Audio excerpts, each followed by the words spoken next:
టాలీవుడ్ ప్రముఖులకు నోటీసుల వ్యవహారం సినీ ఇండస్ట్రీని షేక్ చేస్తున్నది. ఇప్పుడు సినీ ఫీల్డ్ మొత్తం నోటీసుల మీదనే చర్చ జరుగుతున్నది. ఎవరెవరికి నోటీసులు వచ్చినాయి, ఎవరికి రాలేదు, వచ్చినోళ్లు ఎప్పుడు విచారణకు అటెండ్ కావాలి, వీటి మీదనే మాట్లాడుకుంటున్నారు. టాలీవుడ్ లో ఇప్పటి వరకు 8 మందికి నోటీసులు వచ్చినట్లు తెలుస్తున్నది. నటులు నవదీప్, సుబ్బరాజు నోటీసులు వచ్చినాయని ఒప్పుకున్నారు. విచారణకు కూడా వెళ్తామన్నారు.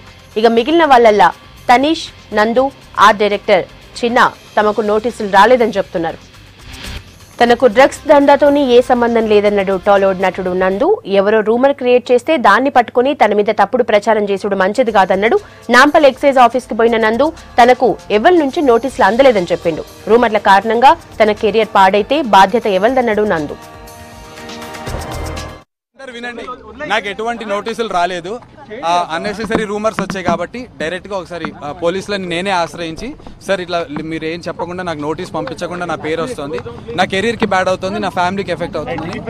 నేను అందరికీ ఒకటేసారి కనుక పోలీసుల దగ్గర నుంచి వస్తే కనుక తెలుస్తుంది నా మీద ఎటువంటి ఉన్న రూమర్స్ అన్ని రాంగ్ అని ప్రూవ్ చేసుకోవడానికి డైరెక్ట్ గా నేనే వచ్చాను. వాళ్ళు పొద్దున్నే నా పేరు వేశారు కదా, నాకు ఇవాళ వరకు అయితే రాలేదు. ఒకవేళ మీరు అన్నట్టు నాకు ఇవాళ నోటీస్ జారీ చేసి నాకు ఇంటికి వస్తే వాళ్ళు చెప్పిన డేట్ కి నేను వచ్చి విచారణకు సహకరిస్తాను. అగర్వాల్ సార్ ది ఇంటర్వ్యూ చూశాను. నేను చూస్తే మేము నిన్నటి వరకు నోటీసులు జారీ చేసిన వాళ్ళని 19th కి రమ్మన్నాం అన్నారు. మేము ఇంకెవరికి చేయలేదు అని చెప్పి క్లియర్ గా చెప్పారు.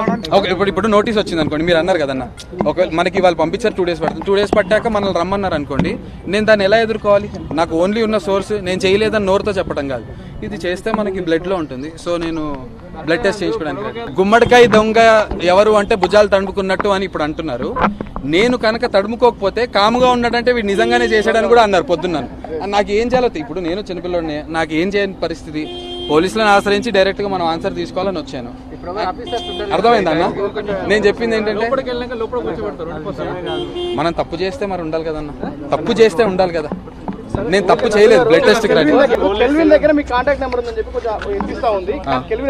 అబ్బే లేదన్నా, తెలిస్తే ధైర్యంగా రావన్నా. ఆ కెల్విన్ పేరైనా పొద్దున్న న్యూస్ లో చూశాను, కానీ మీరు చెప్పిన బీతో స్టార్ట్ అయ్యే ఆ క్యాండిడేట్ పేరు ఇప్పుడు న్యూస్ లో చూశాను.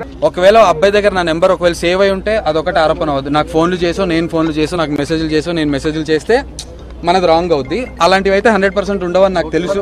ధైర్యం అది ఏమైందంటే నేను చెప్తాను. నేను ఇక్కడ వరకు రావడానికి రీజన్ ఏమైందంటే, నేను ఒక లైవ్ ఛానల్లో నా అగ్రెషన్తో నేను ఛాలెంజ్ చేశాను. నేను చేయలేదు, తప్పు ఉంటే రండి అని ఛాలెంజ్ చేశాను. అందుకు రావాల్సి వచ్చింది. నేను ఇప్పుడు ఛాలెంజ్ చేసాక రాలేదనుకో నిజంగా తప్పు చేసిన వాడిని అవుతా. అది పట్టుకుని వచ్చానే తప్ప నేనేదో ఇప్పుడు నేను ప్రూవ్ చేసుకోవాల్సింది మీడియాకి కూడా కాదు. నేను నా పర్సనల్గా నా ఫ్యామిలీకి తెలియాలి మెయిన్ నేనేంటో. ఫస్ట్ అబ్బే హీరోయిజం సినిమాల్లో చూపిస్తే చాలు, బయట అయితే అసలు కాదు. అబ్బే అసలు మీడియా అమ్మో సమస్య లేదు, హీరోయిజం చూపించే అంత నాకు లేదు. అంత నేను అలాంటి తప్పులు ఏం చేయలేదు. నేను కేవలం ఏంటంటే నా మీద రూమర్స్ వస్తున్నాయి. నేను రావడానికి రీజన్ ఏంటంటే, ఈ రూమర్ వచ్చి అది న్యూస్ కింద రాంగ్ అయ్యే లోపు నా కెరీర్ డ్యామేజ్ అవుతుందనే భయం. నేను ఇంత లెవెల్లో ఎదుర్కోవటం మొట్టమొదటిసారి కదా, నాకు భయం వేసి నేను వచ్చాను అప్రోచ్ అవ్వాలని. అంతే, media Sakshi. Thank you so much.